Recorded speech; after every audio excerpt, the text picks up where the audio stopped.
65%, 75%, 80%, 98%, 96 key, 100% TKLs. These are just some of all the different sizes you can get when you're working with keyboards. And honestly, the options are all over the place. But what if I told you you could have the best of all those sizes in one entire package? Well, that's what the Tmice modular keyboard setup is. And I get the privilege of opening it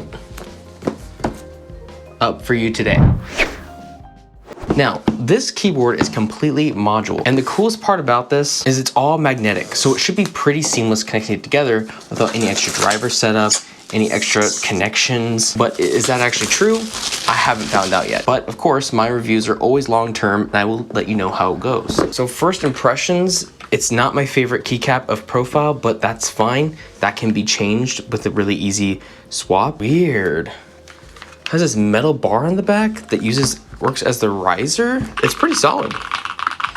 It's not bad, but it does feel a little square. But let's keep going here. Let's see how this looks as we go down the line here. And here's your F row. This advertises it's a magnetic, so it should just, whoa. All right. Oh, it's a little top heavy, but it works. That bar right there makes it so it's a little bit wobbly on the top, if you can see that. Kind of strange. It works, I just don't like these keycaps at all. Okay, so that's the F row. Now this would be a 75% keyboard. Now let's move on to the numpad. Oh, all right. That's not bad. Oh, here's another bar in here. Did the F row have a bar? No, it did not. Kind of snap it in place. And theoretically, it goes over here. So now you have, what, 100% keyboard or 96 key, but it is neat. You can just kind of just snap it right on there, which is pretty cool. And last but not least, media pad. Oh, that's fancy. I like the look of that a lot. Oh, the knob's tactile too. It's got a nice click to it. But the buttons are nice. They seem just like kind of like a Stream Deck. But let's go ahead and plug this in. And there you go. This is the goated layout right here. To my opinion, this is perfect. I think if they went with a different keycap profile, I'd be more happy. But so far, it's pretty cool. This, to me, that's perfect. That's freaking beautiful. If you're like in productive mode, like working on videos like I do, you can go from this to gaming mode, check your audio, work on stream settings. And if you need to go just fully gaming mode, you can just pop it off and just go straight to this. So these are north-facing switches, which is, I think, the reason why they went with that profile, which makes sense. These feel lubed. They seem good. They're short, really lightweight, and overall pretty decent. Let's go take a look at this long term, and I'll report back to see if it's actually worth the price they're asking for. Okay, we're back. And after several weeks of testing and fiddling, I can say this keyboard is, oh my gosh, this keyboard is super interesting.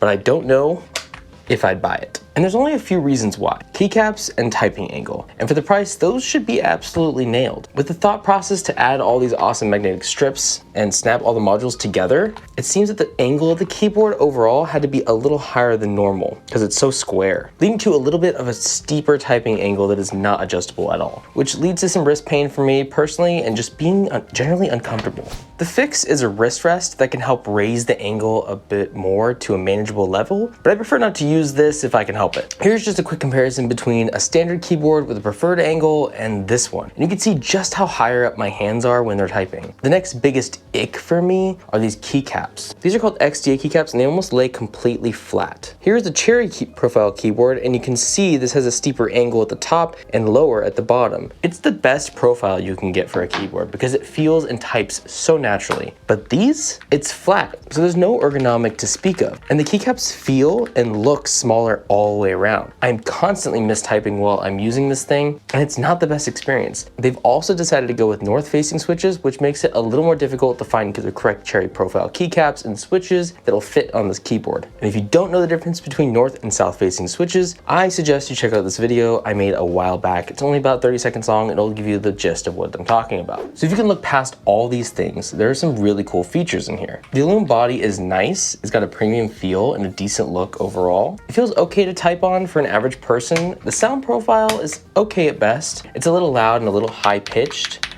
Though keep in mind that the switches are the biggest factor for the sound profile, and we should still take this apart to see what type of foam and isolation they built into it for the sound. All right, I've got mostly everything disconnected here. All the keycaps are gone. We're gonna see what this looks like on the inside because, yeah, the switches are pink. They're pretty. It already looks pretty mounted to me. We're gonna whip out this handy dandy little tool here. All right, first things first, there are 10 screws on this board. It is an insane number in my opinion. All right, let's see what lies underneath, shall we? I'm questioning my life choice. Hope I don't break anything. Oh, it's got magnets. You can feel the magnets are holding it down in place. I'm afraid I'm gonna break this board, but from what I'm seeing in here, I don't know if I can give you guys a good view or not because I'm afraid I'm gonna break this. If you look inside this board here, there is a layer of foam in between and there's a layer of foam at the bottom. But I'm really afraid of breaking this, so I'm not gonna go any further. Just as a pro tip, if you plan on taking this apart and modding the inside, don't recommend it. This definitely is a plate mounted board that you can tell it has screws on the bottom of the case that you screw on from the top, so it is not gasket mounted and it is not moddable from what I can tell, which, you know what, with all the stuff they're shoving in here,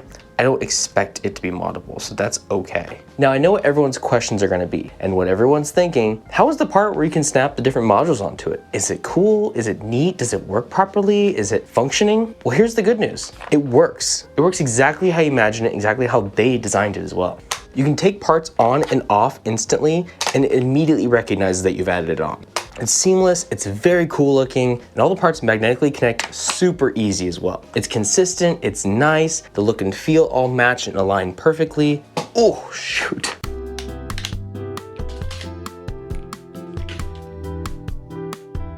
And the macro pad can be programmed to do almost all the things you need to do from it, from launching apps, macros, workflows, hotkeys, and a ton more. Custom images, and the knob is multifunctional and can be programmed to do different things as well, which is not common on many different pads, you might think. Every single key can be remapped if you want it to. That way you can make the numpad be a completely different type of tool if you want to.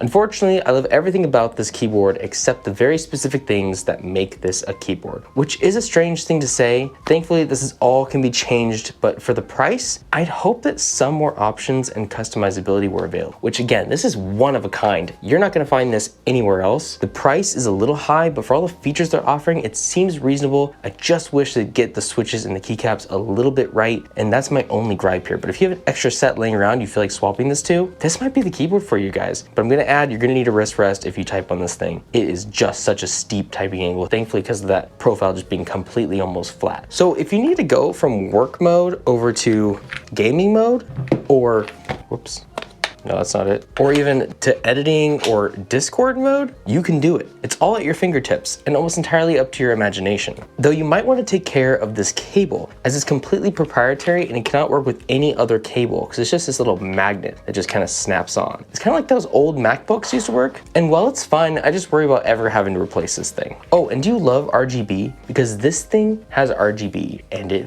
f***s. Oh yeah, it f***s. Thanks for watching Look at Strike Tech. Make sure to drop a sub, a comment, and a like on this video if you want to see more tech reviews by me. See ya.